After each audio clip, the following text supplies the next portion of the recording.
Le 28 septembre 2024, à Brazzaville, l'association Gay a organisé une causerie débat sur le thème des facteurs liés à la délinquance juvénile, dans le but de sensibiliser et d'exhorter les jeunes à prendre conscience des causes et des conséquences de ce phénomène grandissant. J'ai été invité par l'association Gay pour apporter ma pierre à l'édifice sur les facteurs liés à la délinquance juvénile, qui est un fléau qui est en train de gangréner notre société, notre pays, et nous pouvons dire que ce sont des actes délictuels commis par des mineurs de 5 ans à 18 ans.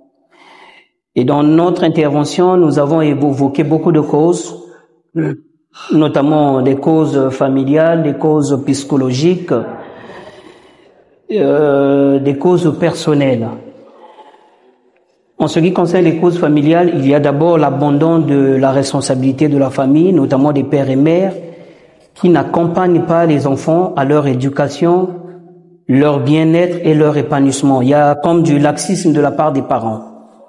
Les enfants sont abandonnés à la merci des mauvaises compagnies, à la merci des réseaux sociaux, à la merci du numérique, de la télévision, aujourd'hui de l'alcool, de la drogue, qui détruit aujourd'hui la vie des enfants. Il y a aussi les causes personnelles de l'enfant. Parce que l'enfant peut être aussi avoir des problèmes mentaux, avoir des problèmes psychologiques.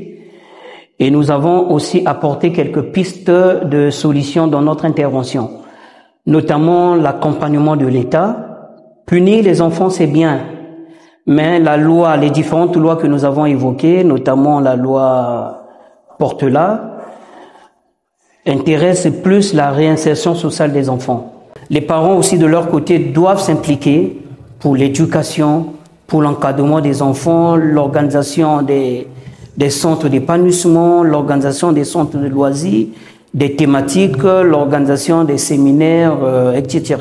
Madame Ruth Maconscience, présidente de l'association, a exprimé sa volonté ferme d'apporter un réel changement en faveur de l'éradication de ce fléau. À travers ce débat, l'association cherche non seulement à sensibiliser, mais aussi à offrir des solutions concrètes pour un avenir meilleur pour la jeunesse congolaise. Nous avons, après plusieurs constats, constaté que le fléau de la délinquance juvénile influe réellement sur la nation du Congo, mais également sur les nations environnantes. Donc, il est primordial à l'heure d'aujourd'hui de parler sur la délinquance juvénile, de sensibiliser, de faire de la prévention, sur non seulement au niveau des jeunes, mais également au niveau du gouvernement, au niveau des familles, également au niveau de ces propres jeunes-là, qui ne sont certainement pas conscients, qui vivent eux-mêmes une guerre entre l'adolescence sommeil ou encore entre une guerre avec ce côté de psychologie qui crée souvent ce fléau de la délinquance juvénile. Raison pour laquelle il est très important que nous parlions de cette notion sur les facteurs liés à la délinquance juvénile. Alors, je n'aurais pas la prétention de dire que, grâce à la conférence d'aujourd'hui encore, l'association Gay, que le fléau va s'arrêter complètement. Mais cependant, j'ai la ferme conviction que, grâce à cette conférence, en plus, ce sera apporté non seulement aux familles, mais également à ces propres jeunes qui sont dans la notion, je dirais, aller plus loin des enfants de la rue. Parce que ce sont ces enfants qui créent de la délinquance juvénile, ce sont ces enfants qui créent du banditisme ou encore de la violence au sein de nos quartiers.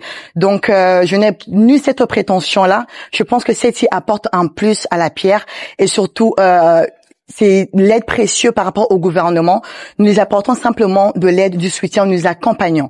Nous ne sommes pas la seule association à œuvrer en faveur des jeunes ou encore à la faveur de la délinquance juvénile, mais nous accompagnons, nous mettons une pierre à l'édifice afin que celle-ci soit totalement une réussite, mais également favorable à la nation congolaise et aux nations entières. Un sociologue spécialiste des questions liées à la jeunesse a également pris la parole. Alors nous avons parlé des facteurs liés à la délinquance juvénile et les facteurs beaucoup plus, nous avons martelé sur la détresse psychologique. Et dans la détresse psychologique, nous voyons les troubles les plus répandus que l'on retrouve chez les adolescents, notamment l'anxiété, la dépression, le stress post-traumatique. On a vu les facteurs de résilience et on a vu que dans l'adolescence, c'est pendant l'adolescence qu'il y a beaucoup de troubles les troubles psychologiques. Les troubles psychologiques débutent généralement à l'adolescence. Les troubles psychiatriques débutent aussi à la délinquance, à l'adolescence. Donc, il y a lieu de distinguer entre la crise de l'adolescence et les troubles de personnalité dont les adolescents sont victimes. Cette initiative intervient à un moment crucial où la délinquance juvénile continue de poser de nombreux défis sociaux et économiques, rendant impératif un engagement collectif pour inverser cette tendance.